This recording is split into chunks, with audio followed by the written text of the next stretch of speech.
with media opening night tonight, going down here in State Farm Arena, locally here in beautiful Atlanta.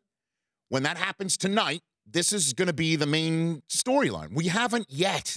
Remember we talked about it last week? I know. When are we going to turn the page and start talking about Super Bowl 53, the matchup between the Rams and the Patriots? We haven't reached that stage yet because we still haven't put the worst non-call in the history of non-calls in the NFC Championship game to bed. And part of that is that the NFL has yet to put out a statement, and people are wondering, from Benjamin Watson of the Saints to everybody who roots for the Saints and in New Orleans, when is the NFL going to put out a statement? When is the NFL going to admit that their referee screwed it up royally? True. And the answer still is the same one I gave you last week. What do you want them to say? Right. We screwed up. The refs are terrible. We've put him in a timeout. We've taken his TV privileges away. He can't have dessert. Like, what do we want? Or do you want him fired?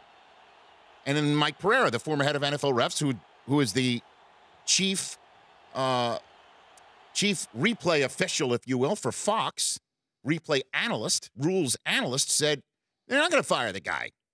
They didn't fire D Ford because he jumped off sides or he'd lined up in the neutral zone. Otherwise, we'd have the Chiefs here. There would have been 2 championship games that didn't go to overtime had that call been made, most likely in the NFC Championship game in D Ford. At any rate, what do you want him to say? And at some point, the commissioner is going to show up here in Atlanta, and there will be a microphone in front of him, and the question will be put to him, and then he will basically say some form of, we wish the NFC Championship game official had made the call. We do believe we told the Saints that this was a call that should have been made. We definitely talked to the Saints about this. We talked to Sean Payton about it, and we are going to look at our officiating as we always do. This year's going to be no different. We're always looking to improve. We want to have this improved. Whether that puts it all to bed, I don't know. One of the Rams tonight is going to say something inflammatory in the minds of New Orleans fans, and it's going to be another such moment.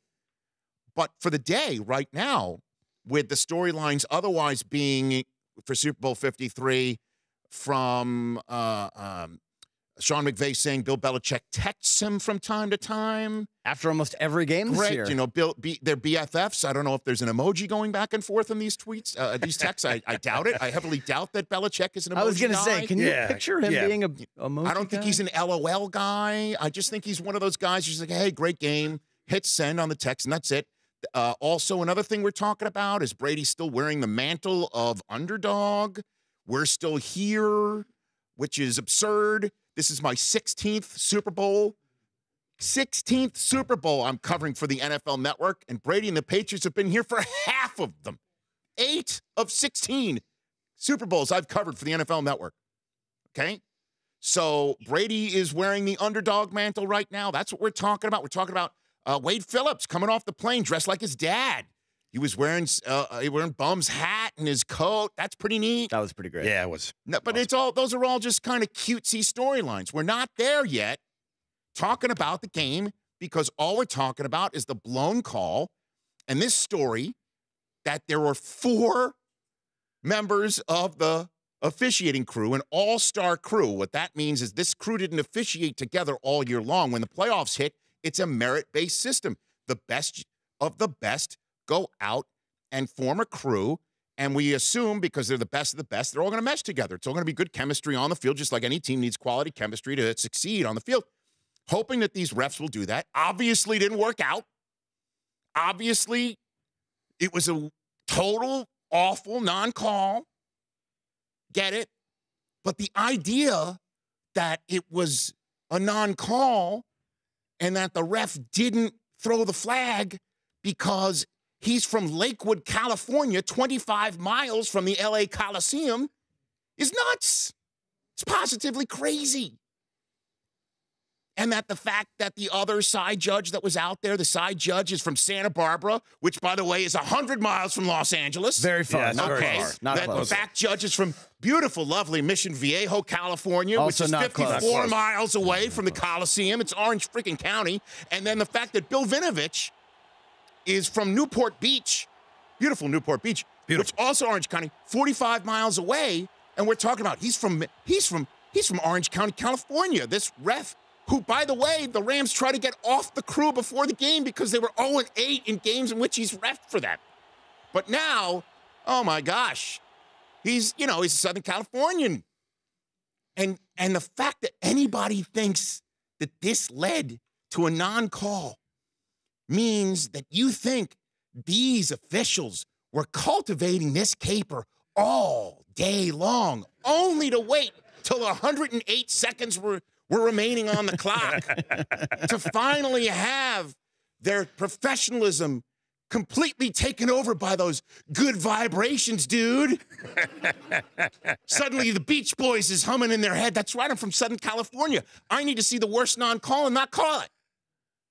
Or, wait, they're back there with 108 seconds to go, and they realized that in the possession before for the Rams, they totally missed a Jared Goff face mask that would have set the Rams up on 1st and goal, allowing the Rams most likely to score a touchdown instead of having to settle for a field goal. And they sat there while this play was unfolding. For the Saints, 3rd and 10, minute 48 to go. They're sitting there thinking, oh my God, next time I'm on the checkout line of Whole Foods or Trader Joe's. My neighbor's staring a hole through me. Are they looking at me because maybe I have 15 items in the 12 items or less line? Or maybe it's because I blew that face mask call. Breeze is throwing for Tommy Lee Lewis. No flag. How do you like me now, Trader Joe's friends? Are we nuts? And you can't also sit back and say, well, it's a bad look. It's a bad look for the league to have these folks from Southern California ref a game with a Southern California team. It's a bad look. What's the look so bad? Why is it a bad look? I mean, could you imagine? And I answer, well, because they're all from Southern California. Makes no sense. Because if it's a bad look, then every other silly supposition I just made, you still think there's an actual germ of truth in all that. Wendell Pierce believes that, I think. But it's crazy. It's a tinfoil hat approach to try and fill the void of the inexplicable, which is explained in one simple fact. They blew it. And they blew it in the worst possible manner possible. That's how many possibles are in this thing. That's it. They blew it. It's not because they were from Southern California. They were thinking about something about surfing. Nothing. Zero. It's crazy talk. It is absolute crazy talk. Could you imagine what would be worse? What happened? Okay. Yep. Or an official who blew the call, it came out, was officiating this game over other officials who in the merit-based system had scored high enough to be officiating in the NFC Championship game, but they were sidelined because they live in Mission Viejo, California. And that person couldn't officiate the game, so somebody worse blew the call. Could you imagine if that came out, what we're talking about today? That's much worse. Yeah. You'd be kidding me. Can we officially stop talking about this? I'd love to, but it's going to, again, tonight, there are going to be 12 Rams up on that podium. I'm sure Sean McVay will handle it, but one of these players, not surprisingly, Marcus Peters is not up at a podium tonight. They're keeping him on the floor. You got to go seek Marcus Peters out. He's not going to be available to just... That's a little surprising. Okay. Yeah. So somebody's going to say, this is not going to be finished yet. But the Southern California thing, to me, bonkers.